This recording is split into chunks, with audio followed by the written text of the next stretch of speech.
But, nakikita natin dito na magkakaroon ng pagbabago, guys, sa takbo ng relationship nyo. And yung person nyo, guys, pwedeng magbago na rin siya. Most of the time, sila yung ganon, no? Kaya kayo nanonood ng tarot reading kasi may mga problema kayo sa relationship nyo.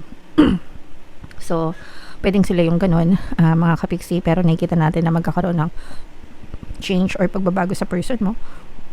And sa inyo din actually. Kasi yung iba sa inyo parang mas pipiliin nyo na magkaroon ng peace of mind.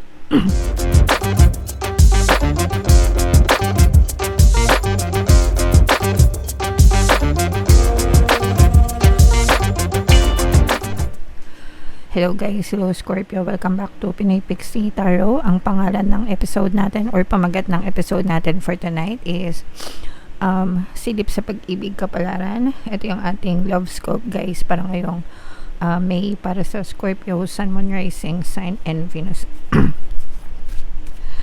Unahin natin tong deck na to guys. Tingnan natin yung mga influence sa love life nyo and also mga kapiksi sa mga naghahanap ng mga pampaswerte na lucky charms or bracelet or mga crystals guys. I-check nyo yung mga products sa description box. Naghanap ako ng mga high grade na crystals, citrine at saka aventurine yung pinaka the best para sa inyong pang-attract ng money and abundance mga kapiksi. Okay?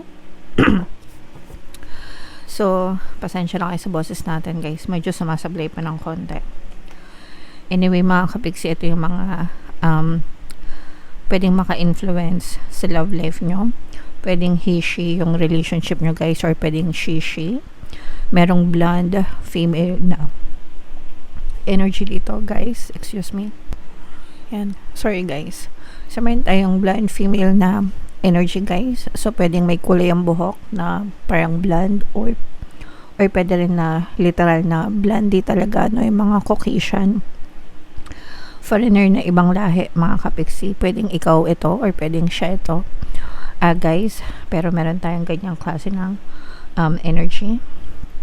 Pwedeng soulmate yung connection nyo nitong person na to, mga kapiksi, kaya malakas yung attraction nyo sa isa't isa. Pwedeng past love na rin kayo or past lovers kayo mga kapiksi na pwedeng may chance na magkabalikan or excuse me guys, mag-reconnect, no? Sorry. Mag-reconnect ngayong pagkakataon na to. O kaya naman guys, pwedeng may past love na pumakit na, no? Sa relasyon nyo ng iyong person. So, pwedeng ex niya o kaya ex mo na pwedeng mag-cause ng problema sa relationship nyo, mga kapiksi. Pero may past love energy dito sa connection na to guys. Okay? So, comment down below guys if feeling nyo nakaresonate kayo dyan sa mga energies na yan mga kapiksi.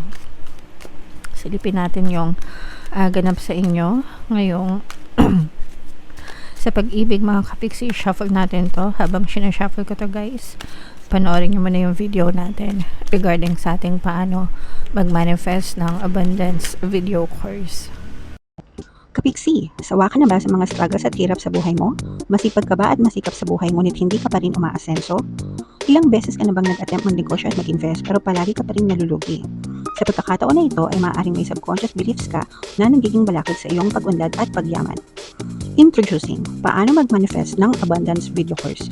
Dito ay matututunan mong ma-overcome ang mga balakid mo para tuluyan ka ng umunlad, umasenso, sumagana, maging matagumpay, successful at maswerte sa iyong kabuhayan, pera, trabaho, negosyo, salapi at kaperahan ng bonggang-bongga. Dali, mag-send na ng email sa pinoypixietarot@gmail.com at simulan na ang iyong pagyaman ngayon. Alright, so sa lahat ng gusto mag-avail ng course guys, naka-flash sa screen nyo. Una, meron tayong paano mag-manifest ng abundance video course. Meron din tayong paano mawala ang third party at magkaroon ng harmonious na relationship. And meron din tayong paano pabalikin si ex, revise, breakup. So sa mga interesado guys, mag-send lang kayo ng email sa pinoypixietarot@gmail.com. So ito yung ating love energy mga kabigsi. Scorpio, kayo ay nirepresent ng Queen of Cups sa ating spread. So, ilatag natin guys And by the way mga kapiksi, kagaya nga nung sabi ko kanina sa mga naghahanap ng pampaswerte na lucky charms, lucky bracelet, crystals, pang-attract ng abundance and money, wealth guys, check nyo yung mga products sa description box. Pwede kayong mag-check out mga kapiksi. So, Scorpio, this is both negative and positive mga kapiksi. So, unang-una, ang maganda dito is may mga problema kayo sa relationship nyo. Well, hindi maganda na may problema kayo, okay? Pero ang maganda dito is yung mga problema nyo guys is natatapos na. Natatapos na or patapos na, whatever kung ano man yung mga problema nyo. For some of you guys, pwedeng may third party dito. Itong mga third party na to sa relationship guys, ito yung mga external influences. Not necessarily kabit or mistress, no? Although sa iba, pwedeng may mistress or kabit, pero sa iba guys, I'm sensing na yung mga problema sa relationship nyo is either work or trabaho, money, mga kapiksi, kasi sometimes nagiging balakid sa relasyon yung trabaho, yung pera, and yung mga barkada, mga kapiksi.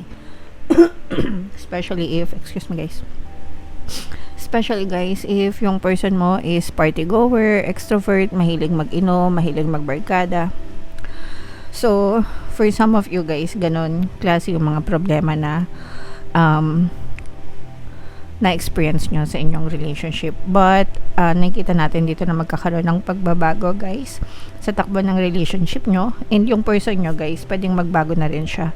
Most of the time sila yung ganon, no? Kaya kayo nanonood ng tarot reading kasi may mga problema kayo sa relationship nyo. So, pwedeng sila yung ganon, mga kapiksi, pero nakikita natin na magkakaroon ng change or pagbabago sa person mo. And sa inyo din actually, kasi yung iba sa inyo parang mas pipiliin nyo na magkaroon ng peace of mind. So, imbis na pansinin nyo ng pansinin or awayin nyo ng awayin yung person nyo, parang mas pipilitin mo na lang silang intindihin or habaan yung PC mo, and yung person mo naman parang dahil sa pwedeng mag-guilty siya sa kanyang ginagawa, and magkakaroon din siya ng realization na mali yung ginagawa niya. And magbabago din itong person mo mga kapiksi, and magkakaroon ng second chance or magandang pagpapatuloy itong relationship nyo na mas strong, mas malakas, mas sweet, no? Pwedeng ganun guys. Mas magiging ma-okay yung relationship nyo sa isa't isa, mga kapiksi, okay? So, ganun talaga guys. Paminsan-minsan kailangan magkaroon ng konting away, makaka-recover itong relationship nyo guys, makakabangon din kayo, and parang mas madudugtungan ng mas magiging harmonious yung relationship nyo this time, Scorpio, with your partner or specific person, okay? Excuse me. So, what else guys? Nakita rin natin na may magmamature dito mga kapiksi, no? Pwedeng yung person mo, since siya yung, pwedeng parehas kayo mga kapiksi na parang mas nagmamature kayo sa relationship, and magkakaroon din dito ng give and take. Yun yung maganda dito sa relationship na to guys, kasi kumbaga dati yung isa give lang ng give, yung isa take lang ng take, pero ngayon parang magiging balance na siya. So magkakaroon na kayo ng give and take type of relationship, mga kapiksi. And ayan, no, so punong-puno ng pag-ibig kayo guys, no? So mangingibabaw pa rin yung pagmamahalan nyo sa isa't isa mga kapiksi, and magiging balance, no? Sabi ko nga, magkakaroon ng give and take dito sa relationship na to guys. So kung dati again, kagaya ng sinabi ko, kung yung dati isa giver, isa taker, ngayon balance na.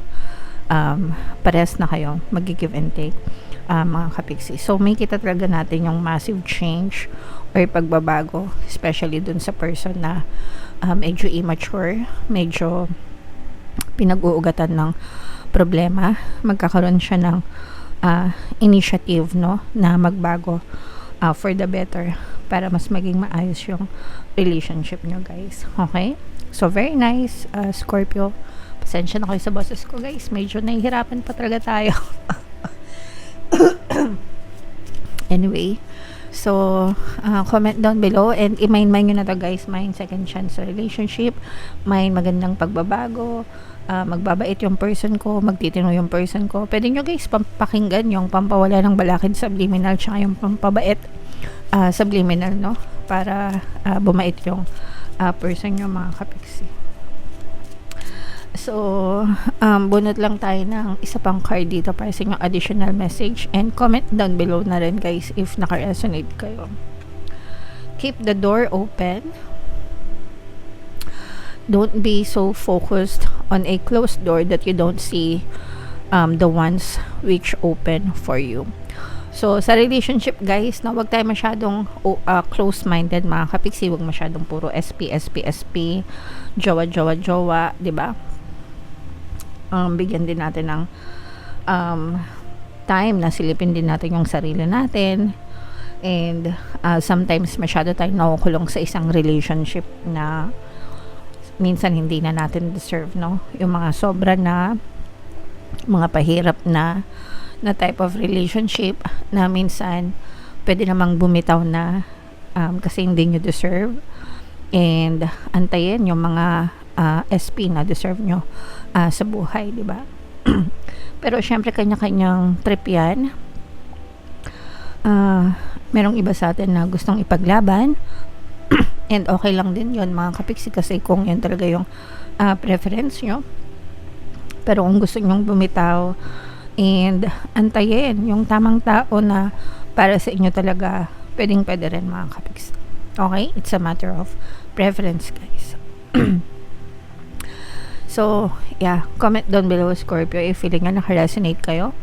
And for more tarot readings, guys, ito yung playlist nyo. Ito naman yung ating success stories ng paano mag-manifest ng abundance video course. Click here to subscribe, guys. Ito yung ating mga relationship subliminals. Thank you for liking, sharing, and subscribing. See you next time. I love you all. Have a nice day. Bye-bye.